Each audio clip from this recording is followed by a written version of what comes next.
Your camera doesn't matter. In this video I will explain you why, and to make everything a bit more practical I will tell you exactly what matters more than your camera so that you know what to focus on to shoot better videos and photos.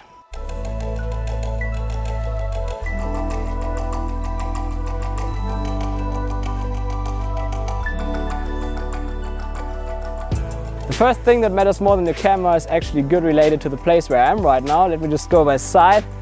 You can see the airplane here, the airplane rack behind me, and this rack actually makes this place where I am right now a lot more interesting. Like, I've been here in the morning and it was absolutely beautiful even without the airplane. Like, there was all the mist in the area, the sunrise, it was beautiful. But if I would only shoot this pure nature here without the airplane, it wouldn't be as interesting as with the airplane, right? So the main subject that you're making videos or photos of actually matters a lot. And it's not just about the subject directly, it's oftentimes also to capture emotions so that the viewer feels something. For example, that's the reason why cat videos get so many views. If there's a cat and she just does something funny there, then of course everyone watches this video and that triggers the algorithms on YouTube and Facebook and so on, and gets a lot more views. So if you shoot a travel video, for example, you want to make sure that there's something emotional in it. I know it's quite hard, it's actually not easy for me, like many of my travel videos are also not too emotional, so it's really complicated to do, but if you find a way to do that, then you definitely get more views and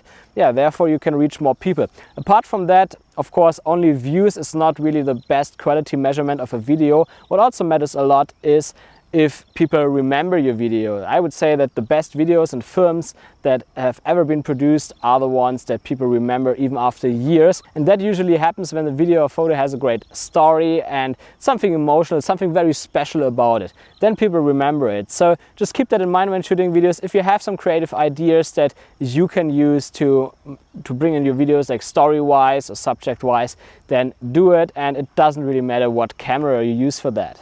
That was probably the most important thing already when it comes to video and photography. So the next points that I have here are more related to the actual look and quality of your photos and videos. And one of the main factors there is actually the framing, like the position and the size of your subject. You always want to make sure that the main subject in your photo or video has a position that feels right. Like if I would stand here now and talk to you, it's a bit weird, right? We're a bit too close to each other. So if I stand here, it makes a lot more sense. Like, I'm about in the rule of thirds here right now, so that looks a bit better. You can also see the airplane here, that looks good. So that's a good framing. And there are many other examples for that, but just always think about either in the rule of thirds, place your subject in the middle, how close or how far away do you want to be, what matters more, is it more the subject that matters, is it more the background that matters? So really think about those things and learn how to position your subject, and that will instantly make your pictures and videos look a lot better. And what also definitely matters a lot when it comes to the quality of your photos and videos is the lighting. For a travel videographer like me, it's always good to go for a sunrise or sunset, because there we have the very best light. I prefer sunrise. It's a bit hard to get up in the morning, but therefore I don't just have the best light of the day, I also have mist in the air and so on. So it's just a nice feeling in the morning. I really like that. But even if you shoot in a studio or in your home, you should always think about the lighting of your shots. Like if you would do a talking headshot like I do right now, and you do it inside your home or your room or whatever, it's usually good to stand at least in front of a window so that you're well lit up. Right now I'm standing so that the sun is behind me. Of course, I'm also standing here because of that airplane, but because the sun is behind me, you can actually see this like silhouette here around me, and it's actually a bit easier to lit up my face equally. Like if I would point my face to the camera, then I would have to close my eyes and it would look pretty weird. And the way how I do it right now actually looks a lot better. So always think about your lighting. How can you use the light that you have? And if you have the option to add light artificially, then do it as well. Like, lighting actually matters a lot more than your camera, because if you just light up your shot properly, then even if you have the cheapest camera in the world, it will look good. And one thing that is actually overlooked a lot by beginners, it actually happened to me a lot too, is what I call enhancements of your shot. What I mean with that is that you can sometimes add or remove things from the scene. So for example, when I want to get a shot of a beach and some stupid tourist left their garbage there, then I obviously want to remove the garbage before I get the shot. Otherwise it would just not look good. No one wants to see a dirty beach, right? And you can also do the opposite. Sometimes you want to add stuff to your shots. Like here, for example, the airplane is added to the landscape. What makes it a bit more beautiful, it's nothing that I can control, of course, but sometimes you find stuff that you just want to add to your frame. For example, what many YouTubers do is they add a background light with another color, or they put some lenses or drones or so on in the background just to make the shot relate more to the subject, but also to be more interesting instead of just showing yourself. So that's some enhancements that you can easily add to your videos and photos, and the camera really doesn't matter. You can just always do it. Doesn't matter what camera you use. And one very important thing that is overlooked, especially by beginners a lot, is the lens. If you ask yourself the question if you should get a new camera to improve the look of your footage, you're probably wrong, and you should ask yourself if you should probably get a lens instead of a new camera. It's actually happened to me like about a year ago. I was still shooting with a kit lens and a 25mm 1.7 lens for the Panasonic GH5, which was not bad. I shot commercials on that and so on. It worked.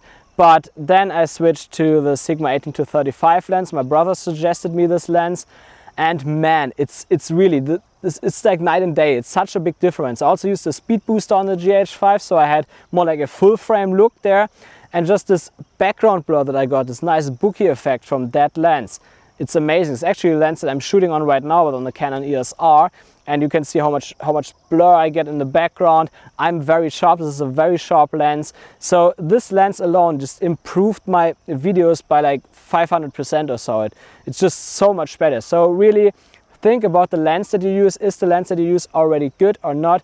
If not, get a better lens. And your lens does not necessarily have to be expensive. Like I got a Sigma 18-35 lens for just $520 in Cambodia. Of course, I had a bit of luck there. You don't always get it so cheap, but there are also a lot of other great lenses that are cheap. Like for example, for the Canon EOS R right now, I got the Yongnuo 50mm f1.7 because I don't have much money right now after buying this camera. And this lens is also just about $160. The autofocus motor is pretty loud, but the lens itself has a great look, and of course it's not the sharpest lens of all, but for videos up to 4K it's totally fine. Like no one would really tell the difference of my viewers, so it's fine to use this lens. And just because of this f1.4 I get such a nice bokeh that it definitely enhances my shots a lot. So your lens actually matters a lot, and I would actually say that you should think about lenses even before you get your camera, because sometimes you buy a camera but you don't have many lens options, and that can be a problem. So it's actually one reason why I switched to Canon right now. Canon with the EF lenses and now the new RF, there are just so many options. It's great. So that's probably one of the best systems lens wise. And one more point here for the videographers and not the photographers, and that is that you should bring movement in your shots. Like if you only do steady shots all the time, it can sometimes look good, but I wouldn't do too much of that. It's usually better to have some camera movement in there. So if your camera doesn't have stabilization, that's not a big problem. You can get a gimbal. For example, the Zhiyun Rebel S is a very good one. I recently did a review of that. You will find that here. With a bit of luck, your camera already has inbuilt stabilization. For example, the Panasonic GH5 has a very good stabilized sensor. Also the GoPro Hero 7 and 8, they do a very good job stabilizing your footage. So if you have some of those cameras, you can easily do movements with your hands. You don't really need a gimbal. And also for video shooters, one more important point is the audio quality. Like I had so many problems over recent years with audio. Like sometimes you didn't put the plug completely in there and you don't get the audio recorded. Sometimes your microphone just sucks and there's something weird going on.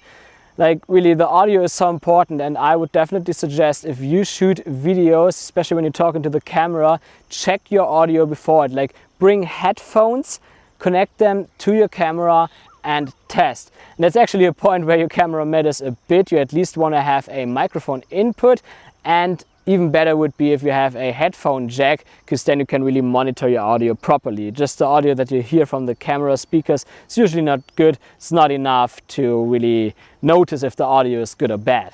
And again, for photographers and videographers, your editing, that matters a lot more than your camera. For example, if you give me a camera that has bad low light and I get a lot of noise in my footage, I can still use a plugin like Neat Video to remove the noise. And apart from that, of course, it's also about my editing skills. So I have to know how to put together my videos so that they are interesting to watch. If I cannot do that, then of course, even if I get nice shots, it just won't work in the final video. And it's the same for photo. Like, I mean, actually, like basic photo editing, when you have raw photos, it's not that complicated, but I really love when raw photos are really heavily edited so that they look so dynamic and so on. I really love that, and if you can do that, then you will probably get a lot more attention on stuff like Instagram. And apart from that, you definitely have to develop good skills to be able to shoot great videos and photos. Doesn't matter what camera you use. So I'm actually working on a platform right now where I teach you filmmaking. So if you want to become a better videographer, then you should check it out, because it's not the general platform where I just stand in front of the camera like now and teach you stuff. Instead, I want to make you to go out and learn stuff by yourself. So I will give you tasks, and you can go out and do those tasks, and by doing that you will become a better filmmaker. That's the basic idea of this platform, so just check it out. I'll leave a link to that in the description below. Apart from that, if you like this video, then please leave me a thumbs up, and also if you want to see more tutorials like that in the future, don't forget to hit the subscribe and the bell notifications button. See you next time.